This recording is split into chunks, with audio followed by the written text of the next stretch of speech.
Hi guys, my name is Lillian. I'm currently a second year fashion design student here at Falmouth Uni, and today I'm just going to be taking you through my accepted fashion design portfolio. So we'll walk through it.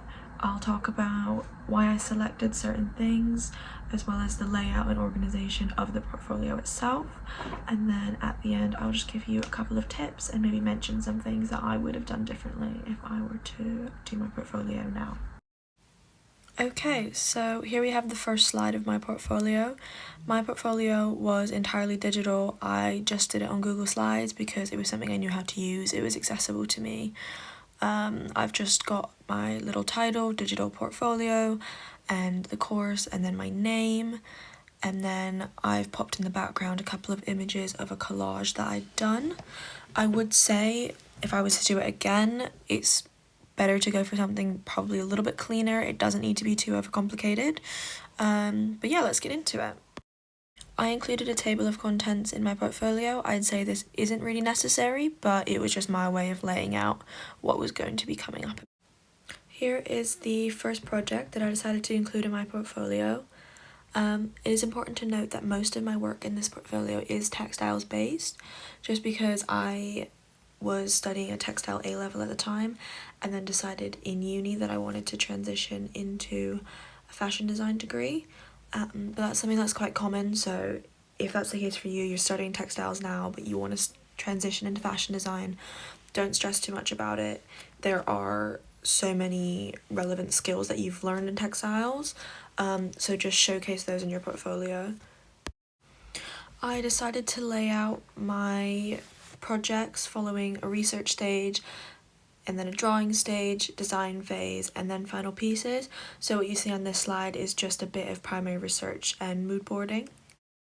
On this slide I've put some drawings and collages, a bit of mixed media, relating to the same project as the previous slide. And for this one I just went through my sketchbook and I was really thinking about what work I was proud of, and I was really happy with these drawings at the time, and it was something that I wanted to show the interviewer, so that's something to consider when you're picking work to showcase. It's really like, what do you want to put forward?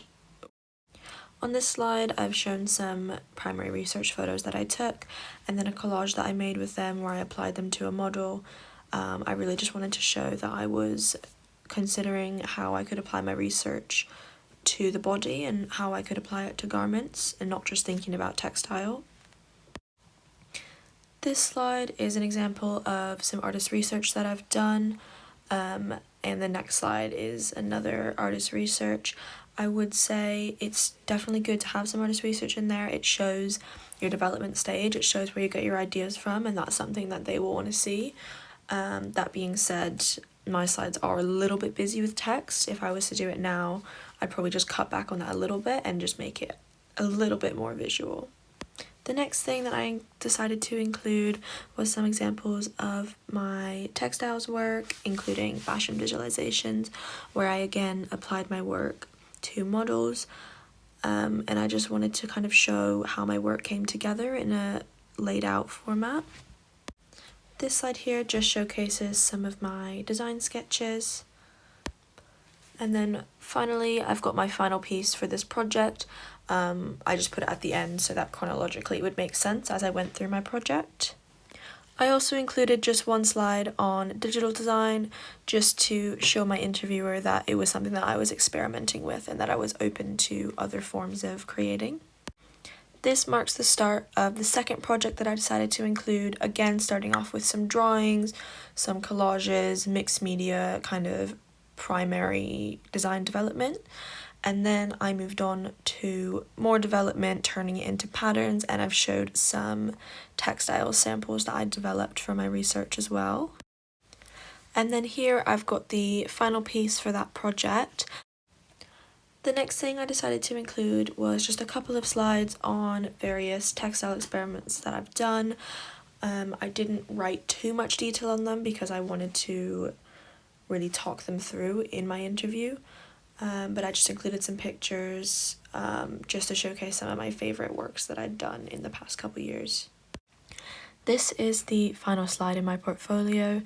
It's not necessarily related to the other projects that I included in my portfolio, but it's just a series of some fashion photography that I've done, just because it was something that I really enjoyed doing. It was a personal project that I did, and I just really wanted to show it off to my interviewer. An important thing to remember when you're building your portfolio is that everyone is going to have different work, different types of work, so it might not look exactly like mine, but it's really about going through and including different parts of your process and just including things that you want to put forward rather than trying to match other examples that you've seen. It is a personal portfolio, so it's really about you.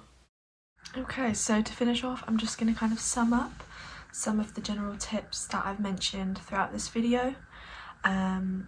Before that, I also will mention that on our Falmouth Uni website, we do have a page dedicated to portfolios, so definitely go have a look there as well. Yeah, so just to sum up of some of the things I've mentioned. First of all, make sure that you include a mix of development or process type work as well as final pieces. Second of all, include work that you feel is a reflection of who you are as a creative individual and work that you feel comfortable talking about in your interview. The next thing is to seek out feedback from teachers, parents, carers. It's always nice to just have a second set of eyes. And then the last thing is don't overthink it. It's not the end of the world if you make a small mistake. It doesn't have to be perfect. Just do your best, put in work that you care about, and that's it. That's all that matters. Thank you guys so much for watching, and I hope this was helpful for you.